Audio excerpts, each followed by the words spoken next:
குரு பகவான் தொழில் ஸ்தானத்தில் வக்ர நிவர்த்தி பெறுவதால் கட்டிட பணிகள் இந்த தருணத்தில் சிறப்பாக கைகூடும். தொழில் ரீதியான திட்டங்களில் மிக பெரிய அளவிலான வெற்றி கிடைக்கும். புதிய தொழில் துவங்குதல், தொழிலை மேம்படுத்துதல் போன்ற காரியங்களில் நீங்கள் நினைப்பதை விட மிக பெரிய அளவிலான வளர்ச்சி நிச்சயமாக கிடைக்க இருக்கிறது. தாய் வழி ஆதரவு திருப்திகரமாக அமையும். இந்த தருணத்தில் கன்னிராசிக்காரர்கள் எந்த விதமான முயற்சியை மேற்கொண்டாலும் அதில் தங்களுக்கென ஒரு பாணியை அமைத்து வெற்றி பெறுவதற்கான நல்ல சந்தர்ப்பமாக இந்த வேலை உறுதியாகவே சிறப்பாக அமையக்கூடிய நல்ல சந்தர்ப்பம் கன்னிராசிக்காரர்களாகிய உங்களை தேடி வருகிறது என்பதில் சந்தேகமே இல்லை.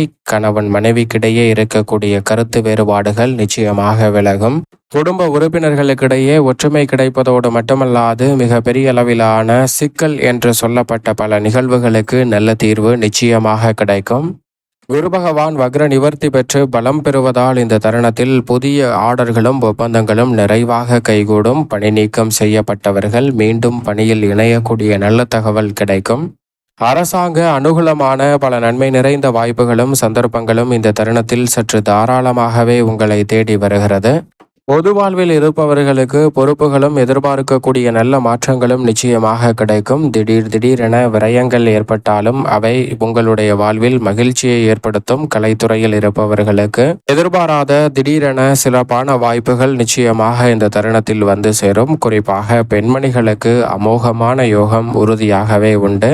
அனைத்திலும் இரட்டிப்பு மகிழ்ச்சியை சந்திக்கக்கூடிய சந்தர்ப்பம் கன்னிராசிக்கார பெண்மணிகளுக்கு உண்டு. மேலும் இந்த தருணத்தை சாதகமாக மாற்றிக்கொள்ள உறுதியாக கன்னிராசிக்காரர்கள் இந்த வேளையில் குருவின் தினமான வியாழக்கிழமை விரதமிருந்து அருகாமையில் உள்ள உங்களுடைய இஷ்ட தெய்வ ஆலயம் சென்று தீபம் ஏற்றி வழிபாடு செய்யுங்கள். மிக பெரிய அளவில் புதிய துவக்கம் என்று சொல்லக்கூடிய வகையில் பல நல்ல வாய்ப்புகளும் சந்தர்ப்பங்களும் உறுதியாகவே நிச்சயமாக உங்களை தேடி வரும்.